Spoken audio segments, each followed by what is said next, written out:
when one P-40 faced a Japanese air armada over, Assam thought he was looking at 4 airplanes. At 12,000 feet above Assam, Second Lieutenant Philip Adair could see 4 dark shapes moving through the morning haze. They were still too far away to identify, and for a few seconds, he wondered whether they might be friendly aircraft returning to one of the Allied fields below. Then he completed another circle over Nagaguli and looked again. The 4 shapes were not 4 airplanes. They were 4 formations. As Adair closed the distance, the haze separated into wings, engines, and ordered rows of bombers. He counted 6 aircraft in each formation, 24 bombers by his estimate. Around them, scattered above, below, and along the sides, were roughly 40 Japanese fighters. The exact number remains uncertain. Later official accounts recorded a smaller force. But even the lowest estimate left no doubt about what Adair was seeing. A major Japanese raid moving toward the American airfields of northeast India. At that moment, he was the only American fighter pilot close enough to interfere. Minutes earlier, he had returned from a 3-hour patrol. His P-40N Warhawk, Lulu Bell, had barely been refueled when the red alert sounded. Adair ran about 100 feet to the aircraft. His crew chief already had the engine running. Adair climbed into the cockpit without stopping to put on his parachute or fasten his safety belt, opened the throttle, and was airborne in less than a minute. Only after leaving the ground did he secure himself in the seat. Now the Japanese formation was approaching the airfields that supported the hump, the dangerous air route across mountains into China. Adair knew he could not destroy an entire raid. He did not need to. If he could force the bombers to break formation, release too soon, or miss their aiming point, he might save the aircraft and supplies below. He radioed control, reported what he had found, and told them he was going in. Then, one P-40 turned toward an enemy force that may have numbered 64 aircraft. Before the morning ended, Adair would attack the bombers, fight his way through their escorts, follow one Japanese fighter into the Naga Hills, exhaust every round in his guns, and take hits that crippled his flight controls. His return journey would be nearly as dangerous as the battle itself. To keep Lulu Bell from diving into the jungle, he would have to fly part of the way home upside down. This is not the story of one pilot shooting down an entire air force. It is the true story of one man trying to make an entire air force miss. To understand why those airfields mattered, it is necessary to look beyond the war's famous fronts. The China-Burma-India theater was vast, difficult, and often neglected in public memory. Its soldiers and airmen sometimes called it the Forgotten War.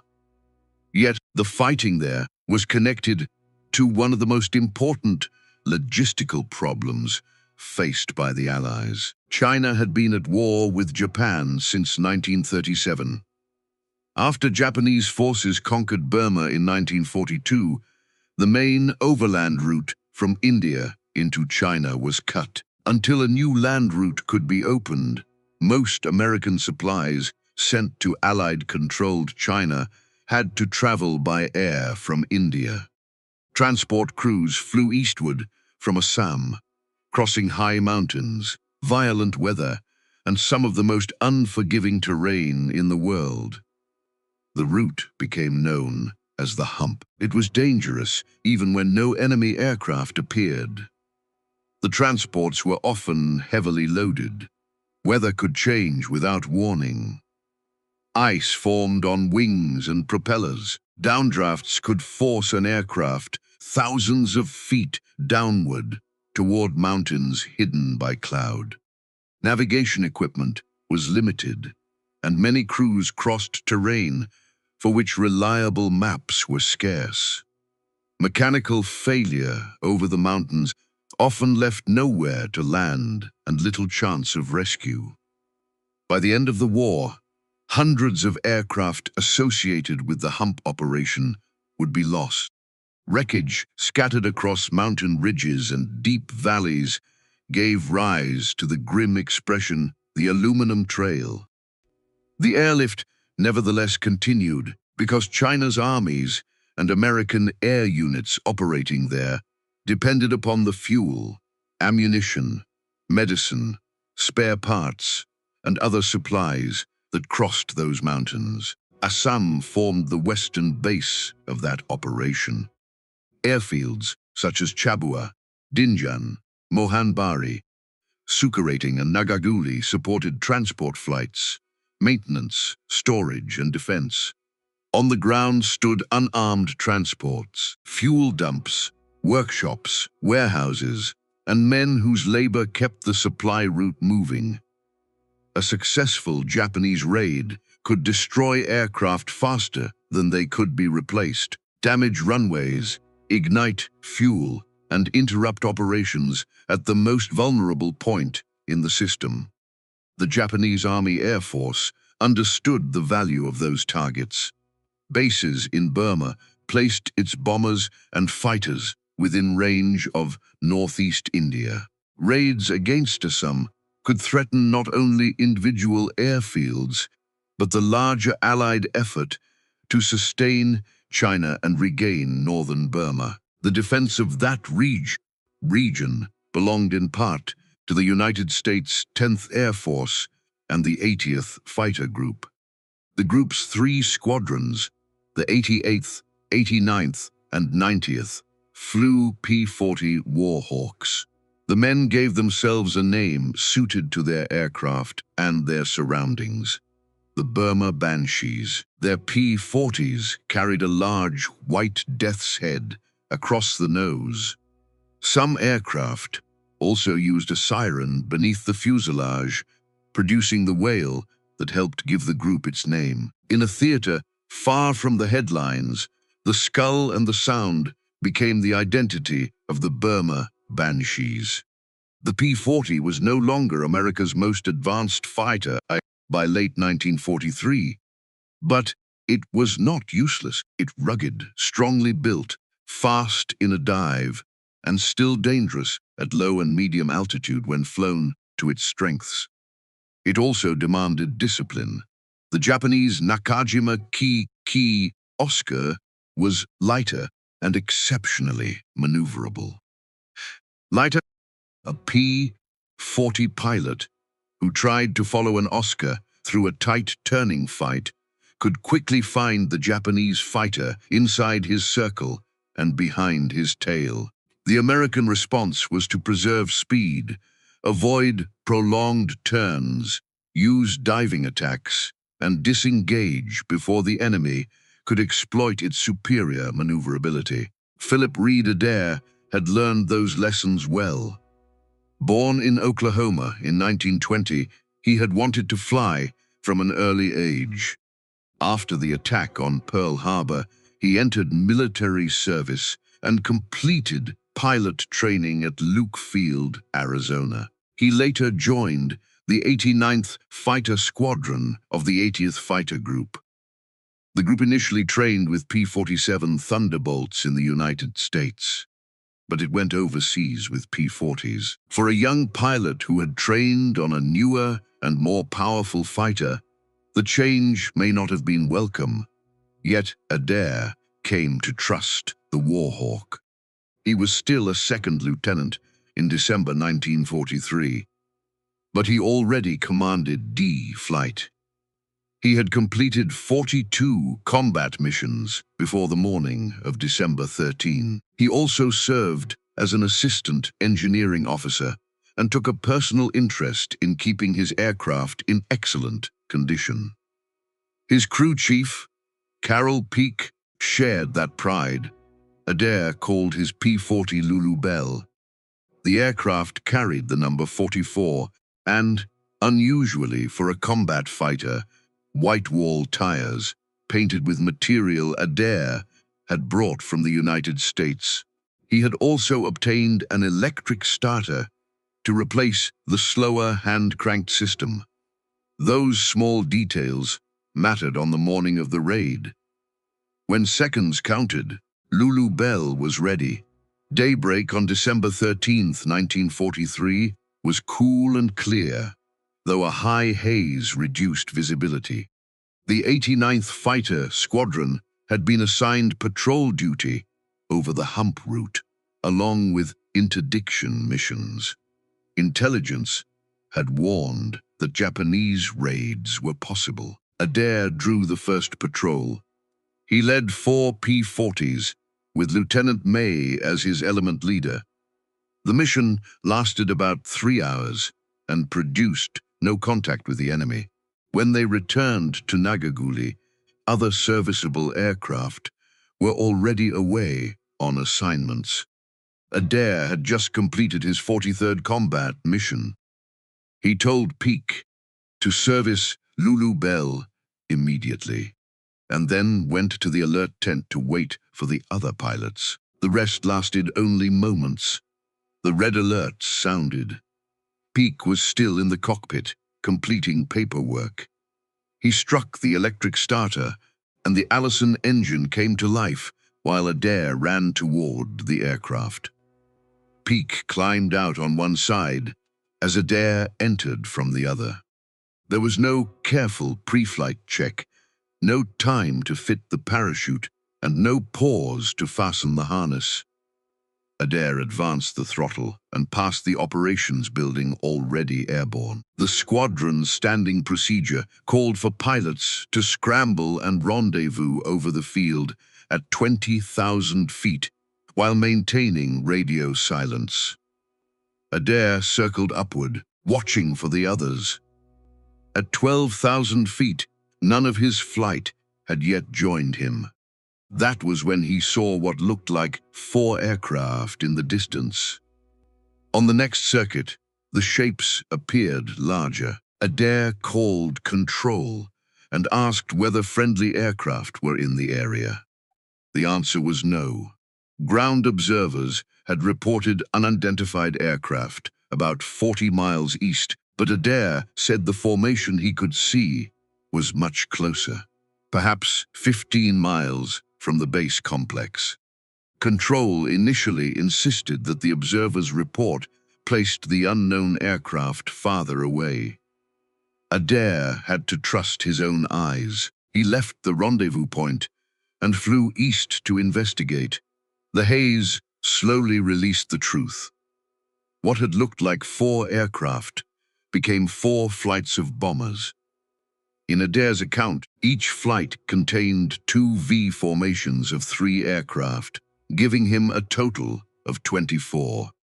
The bombers were probably Mitsubishi Ki-21s, known by the Allied reporting name Sally. Around them were Japanese fighters, most likely Ki-43 Oscars. Adair and many other American pilots often referred to Japanese fighters generically as Zeros, even though the Mitsubishi Zero was a Navy aircraft, and the Oscar belonged to the Japanese Army. Adair estimated roughly 40 escorts. Some official histories later gave a lower count of about 20 bombers and 25 fighters.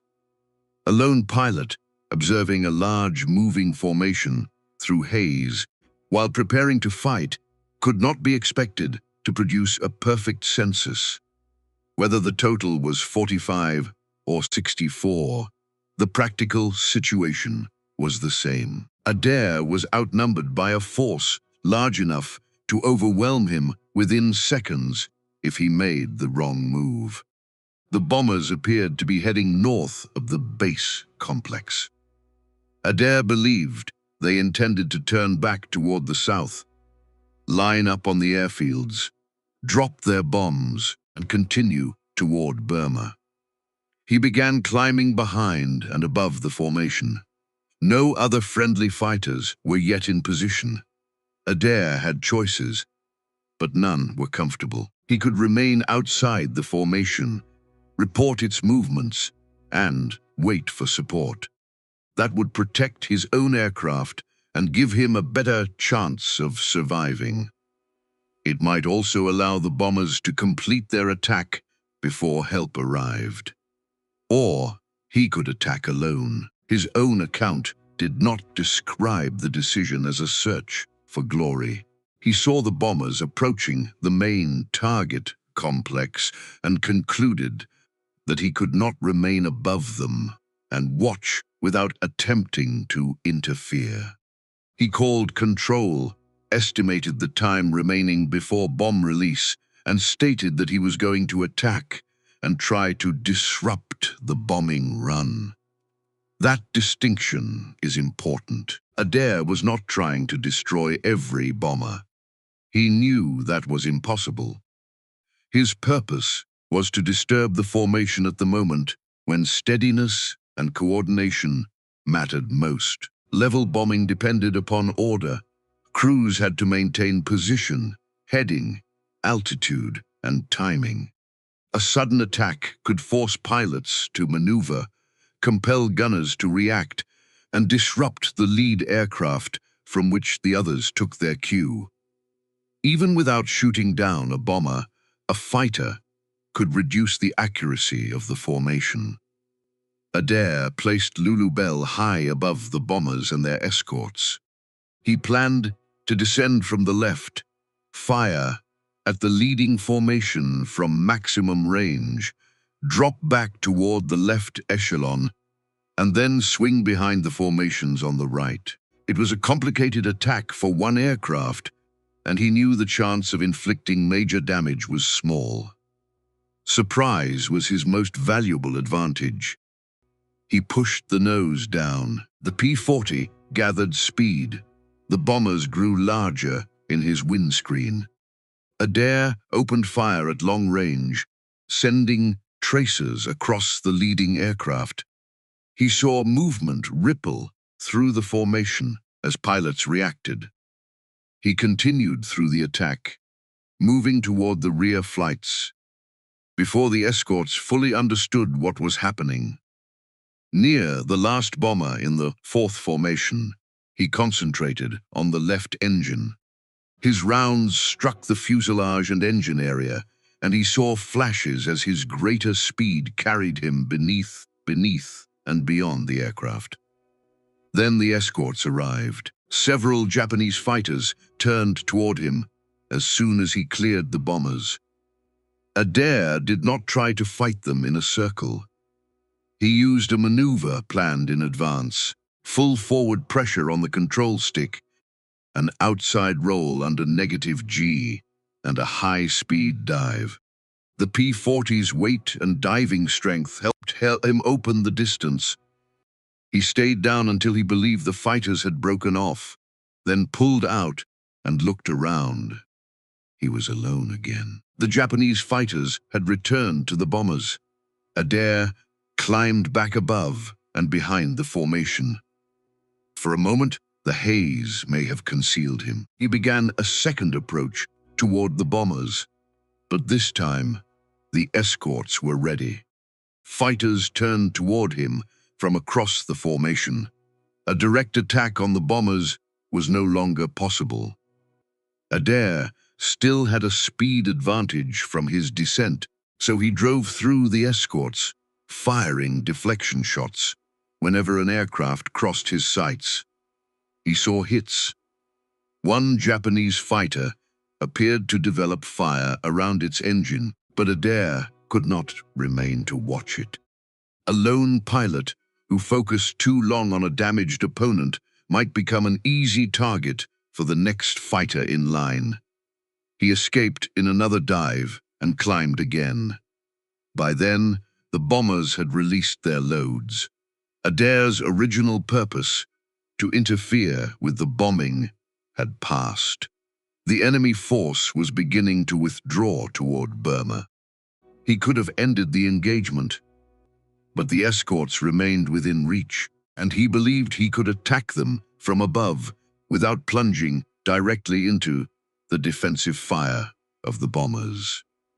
He selected a fighter near the rear and began another pass. The first Japanese pilot saw him and turned away too sharply to offer a shot. Adair shifted to another aircraft. He fired before the second pilot could complete his maneuver. The Japanese fighter's landing gear began to drop. It lost control and fell into a spiral. Adair followed at a distance, moving to one side so he could observe without flying into the wreck. He watched the aircraft descend into the jungle of the Naga Hills and crash. It became his one confirmed victory from the battle. He immediately began climbing toward the retreating formation again. The bombers were already crossing the Naga Hills toward Japanese-held territory. Adair decided to make one more attempt against them. This time, the escorts anticipated him. Japanese fighters came in from the right, firing as they turned. Adair broke left and found more aircraft approaching from that direction. He tried his familiar diving escape, but fighters were rising from below with enough lead to place their fire across his path. Tracers passed close to Lulu Bell.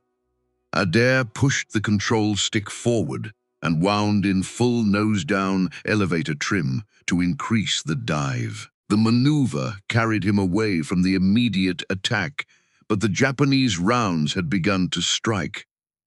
Several hits landed on Lulu Bell. Then an explosion sounded behind the cockpit. Flame flashed forward around both sides of the armor plate behind Adair's seat. The fire disappeared almost immediately.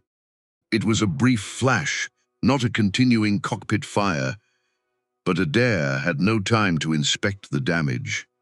He was already diving at high speed, and the jungle was rising toward him. He pulled back on the control stick. The response was weak. Adair reached for the elevator trim crank, remembering that he had applied full nose-down trim during the escape. The crank turned freely, but produced no effect. Something in the control or trim system had been damaged. He reduced power and pulled with both hands. For several terrible seconds, Lulu Bell continued toward the trees. At last, the nose lifted above the jungle. The battle was behind him, but home was about 125 miles away. Lulu Bell's engine still ran smoothly. The main problem was the aircraft's extreme nose-heavy condition.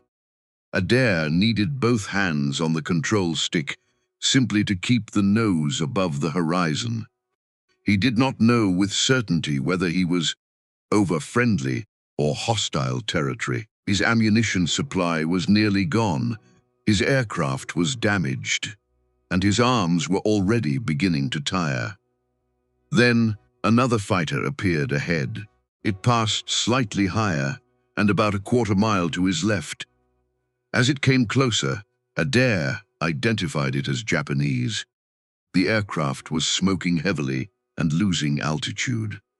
It made no immediate move to attack him. Adair could have let it go. Instead, seeing that the Japanese fighter appeared to be in even worse condition than Lulu Bell, he turned in behind it. With full power and both hands struggling against the control stick, he closed to roughly 100 yards and centered the gun sight. He pressed the trigger. Nothing happened. There was not a single round left. His higher speed nearly carried him into the damaged fighter. Adair pulled hard to avoid a collision and passed by. Tracers appeared near his left wing shortly afterward, but none struck. It was the last enemy aircraft he saw that day. He still had about 90 miles to fly. The strain on his arms became severe. As the adrenaline of combat faded, the control pressure seemed to increase. He tried to loop the safety belt, around the stick to help hold it back, but the belt was too short. He could find nothing else in the cockpit that would take the load. The situation narrowed to two possibilities. He could abandon Lulu Bell and parachute into the jungle if he could get clear of the aircraft, and if the parachute were available and usable after his hurried takeoff. Or he could remain aboard until exhaustion forced the nose down. Then he thought of the damaged trim in a different way. If the aircraft insisted upon pitching nose down while upright, rolling inverted would reverse the effect relative to the Earth. What had been an uncontrollable descent could become a climb. Adair rolled Lulu Bell upside down. The idea worked. With the aircraft inverted, the nose-heavy condition carried it upward.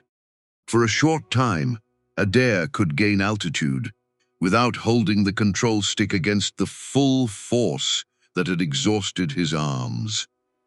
But the solution created another problem. The P-40's engine and fuel system were not intended for prolonged, inverted flight. After what felt like a couple of minutes, the engine began to load up and threatened to quit. Adair rolled upright long enough for the engine to clear. The nose immediately tried to drop again. He then rolled inverted for another climb. He repeated the process across northeast India, inverted to gain altitude, upright to restore normal engine operation, then inverted again before the aircraft could descend too far. He later said he did not know how many times he flipped Lulu Bell during the journey. The method was dangerous, physically punishing, and unlike anything prescribed in a normal emergency checklist. Yet it kept the P-40 in the air. Eventually, Nagahuli appeared ahead. Adair was roughly half a mile from the airfield and about 1,000 feet above the ground. He approached from the south, the wrong direction for the field, and he was still upside down. The air raid warning remained in effect. To men on the ground, an inverted aircraft approaching from an unexpected direction could easily be mistaken for an enemy fighter. The anti-aircraft crews nearly opened fire. Adair's own ground personnel later told him that no one immediately recognized an upside-down P-40, especially one with its wheels pointing toward the sky. There was no room for a normal traffic pattern. Adair reduced power while inverted and aimed for the runway. At the last possible moment, he selected the landing gear and used the hydraulic pump. He saw the indicator confirm that the wheels were down and locked. Then he rolled Lulu Bell upright, lowered the flaps, and closed the throttle. The landing was not elegant. He touched down from the wrong direction, and without the controlled three-point arrival he normally preferred. But the aircraft stayed together. Lulu Bell rolled to a stop. Adair was back on the ground. For a moment, the airfield looked deserted because personnel was still under red alert procedures. Then his ground crew ran to the aircraft and helped him climb out. His arms and shoulders had been forced to hold the weight of the damaged controls for much of the return journey. He later joked that it took days for his arms to return to their normal length. The debriefing revealed that the Japanese bomb pattern had fallen short and somewhat to the side of the main target area. Damage was limited. Some men believed Adair's attack had contributed to the poor bombing. Adair himself remained doubtful. The odds had been so great, he wrote later, that he was not certain one fighter could have affected the result very much. His uncertainty should not be removed from the story. It is part of what makes his account credible. Adair did not claim that he had defeated the raid by himself. He understood that wartime results rarely belonged to one man. Bombing could fail because of weather, navigation, formation errors, evasive action, anti-aircraft fire, fighter interference, or several causes acting together. The available evidence supports the conclusion that his attack disrupted the formation at a critical moment, but it does not allow us to measure exactly how many bombs missed because of him. What can be said with confidence is that he attacked before the bomb release, forced the enemy to react, damaged at least one bomber, fought through the escorts, and kept pressure on the formation. The main target complex was missed, and the airfield suffered little damage. Adair was not the only American pilot who reached the enemy that morning. The other members of his flight eventually became airborne. Lieutenant May, Adair's element leader from the earlier patrol, was the only other pilot from the group to make contact with the Japanese formation. May pressed an attack on the bombers and shot one down. Defensive fire destroyed the engine of his P-40, forcing him to bail out. He suffered burns to his face, but survived and returned. May's part of the action matters. The dramatic image of one pilot facing an entire raid is accurate for the opening phase, when Adair first reached the formation alone. It should not erase the second pilot who entered the fight, destroyed a bomber, and lost his aircraft. War is rarely the work of a single hero. It is a chain of men, carrying out separate actions under the same danger.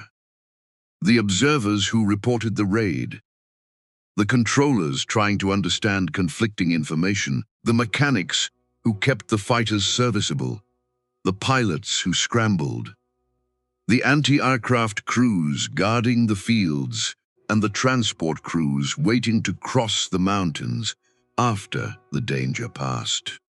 Adair's 44th combat mission became the most memorable flight of his life. The number seemed especially appropriate because Lulu Bell also carried 44 on her fuselage. The aircraft required about 3 days of repairs. Adair needed roughly the same time to recover from the muscular strain of the return flight. Despite the prolonged use of emergency power and repeated inverted flight, mechanics found no damaging metal in the engine filter. Adair later described the P-40 as a reliable old aircraft, perhaps a little slow, but capable of becoming surprisingly fast when its pilot was frightened.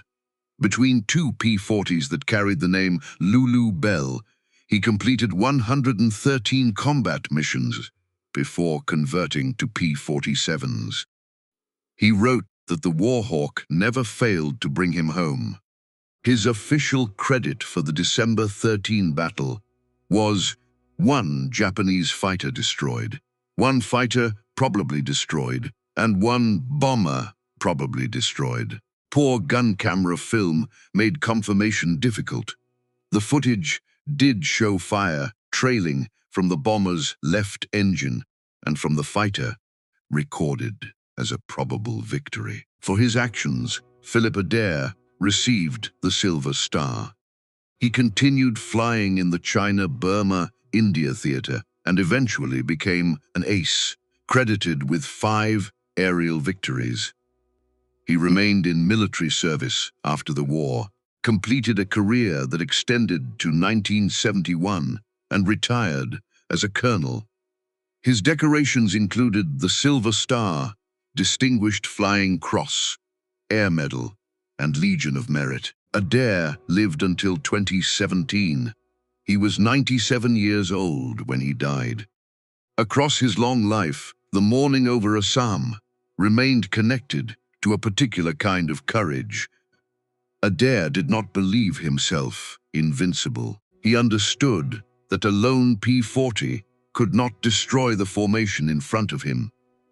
He attacked because waiting might allow the bombers to strike before help arrived. The value of that decision was not measured only by the aircraft he shot down. In air defense, success can mean forcing an attacker from a steady course, disturbing a formation, or buying time. The Japanese raid missed the main target complex, damage was limited, and operations in Assam continued. It would be wrong to say that Adair single-handedly saved the entire hump. The airlift was too large and depended upon too many people for such a claim. But it would also be wrong to dismiss his action because only one victory was confirmed. He reached the raid alone, attacked before bomb release, fought through the escorts, and brought home a crippled aircraft through repeated inverted flight. Those facts require no exaggeration. The astonishing part of the story is not that Philip Adair defeated 64 aircraft. He did not. It is that he knew he could not defeat them and attacked anyway, because destruction was not the immediate task. The task was to interfere. The task was to make the bombers miss. The task was to stand between the formation above and the vulnerable airfields below, for as long as one aircraft and one exhausted pilot could remain in the sky. Adair never claimed certainty about how much difference he made. The records show that he attacked, that the main target was missed, that Lieutenant May also fought and survived the loss of his aircraft, and that Adair returned in a badly damaged P-40. History cannot calculate the exact value of every burst of gunfire or every second of delay. It can remember the decision. One pilot was alone above Assam. A Japanese raid was approaching. The men and machines below had little time. Philip Adair went in. If this story reminds you of a veteran in your own family, a father, grandfather, uncle, brother, or friend who served in a distant theater and rarely spoke about it, write his name in the comments. Tell us where he served and where you are watching from today. The forgotten fronts remain forgotten only when their names are no longer spoken. Thank you for watching.